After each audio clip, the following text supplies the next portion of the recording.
अस्सलाम वालेकुम। मैं नसीम इकबाल माजी आपकी खिदमत में हाजिर हूँ। हमारा आज का मौजू है इम्पेशंस एंड इंटॉलरेंस, या बेसब्री और अदम बर्दाश्त। सब्र और बर्दाश्त का एक साथ जिक्र करना बहुत ज़रूरी है, क्योंकि ये दोनों चीज़ें एक दूसरे से इंटरलिंक्ड हैं। हम बतौर कौम दुनिया में अपनी बेसब्री की वजह से पहचाने जाते हैं। आइए चंद मिसालें आपके सामने रखती हूँ, फिर देखते हैं आप क्या नतीजा निकालते हैं। जब मैं अमेरिका में एमएस कर रही थी और स्कॉलरशिप पर पढ़ने गई थी, तो वहाँ तकरीबन मुख्तलिफ़ ममालिक से 50-55 के करीब स्टूडेंट्स हमारी क्लास में थे। एक दिन हमारे सर केवन पीकन क्लास ले रहे थे। उन्होंने स्टूडेंट्स से कोई सवाल किया तो कोई 5-6 स्टूडेंट्स ने हाथ खड़ा किया। दैट मीन्स कि उनको जवाब आता है। थोड़ी देर सर केवन पीकर ने क्लास का जायज़ा लिया। उसके बाद अभी वो देख ही रहे थे कि किससे जवाब पूछें, कि वो हाथ ऊंचे हुए, फिर थोड़े से और ऊंचे हुए, और उसके बाद क्लास में हल्का सा शोर सर सर सर का मच गया। सर केवन पीकर मुस्कुराने लग गए। थोड़ी देर के बाद वो दो बच्चे जो थे वो बाकायदा खड़े हो गए अपनी सीट से to answer the question. Sir ने कहा कि प्लीज सिट डाउन, और मुस्कुरा के पूछा कि you all are from India और Pakistan, because they are known for being impatient. और जब मैंने नोट किया कि वो कौन कौन बच्चे थे, तो वाकई ये एक हकीकत थी कि वो दो बच्चे उनमें से पाकिस्तानी थे और 4 जो थे वो इंडियन थे।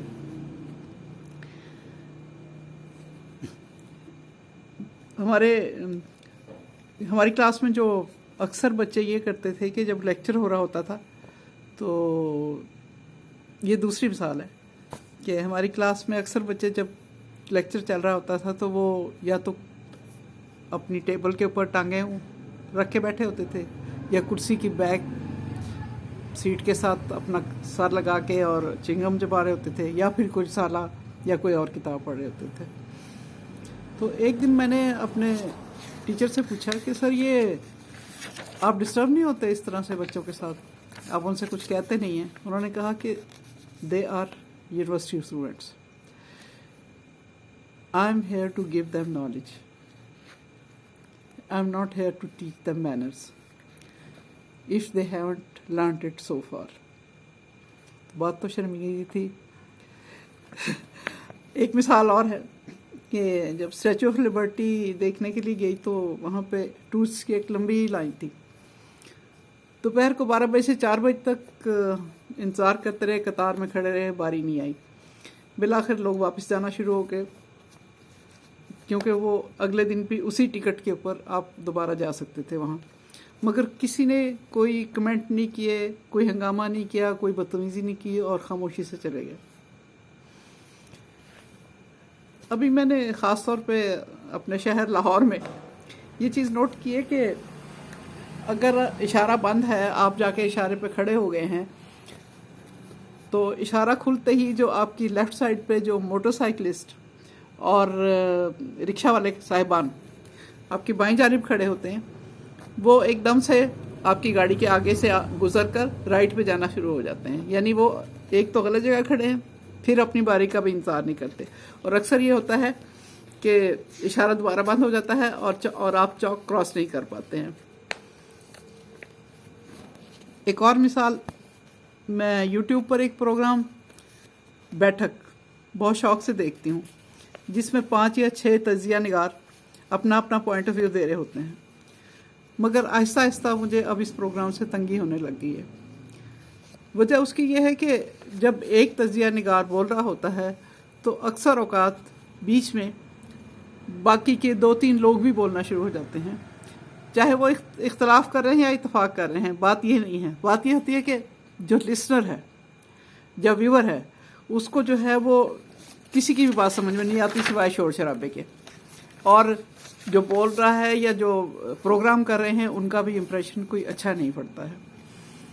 क्या ही अच्छा हो कि हर कोई अपनी अपनी बारी पर बोले خواہ وہ اختلاف کرے اتفاق، مگر دوسرے کی رائے کو خاموشی سے سنیں۔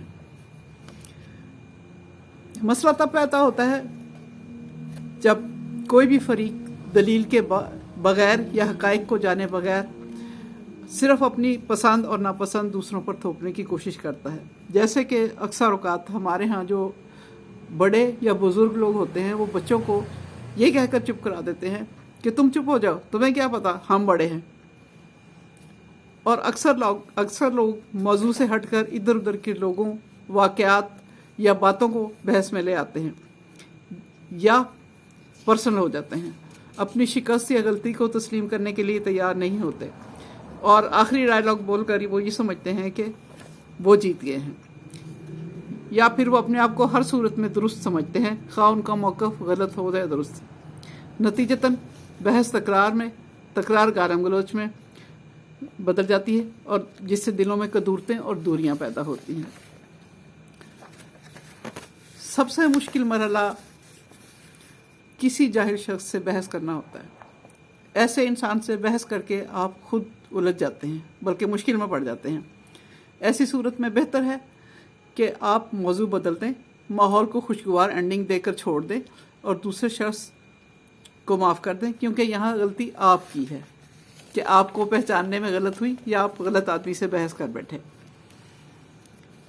آخر میں صرف اتنا کہنا چاہتی ہوں کہ سیاسی، مذہبی یا کسی بھی اخلاقی موضوع پر بحث کرنا، اپنی رائے دینا یا اپنا پوائنٹ آف ویو رکھنا آپ کا حق ہے، مگر دوسرے کی رائے کو سننا، اس کا احترام کرنا یا دلیل کے ساتھ اس کو نگیٹ کرنا آپ کا فرض ہے۔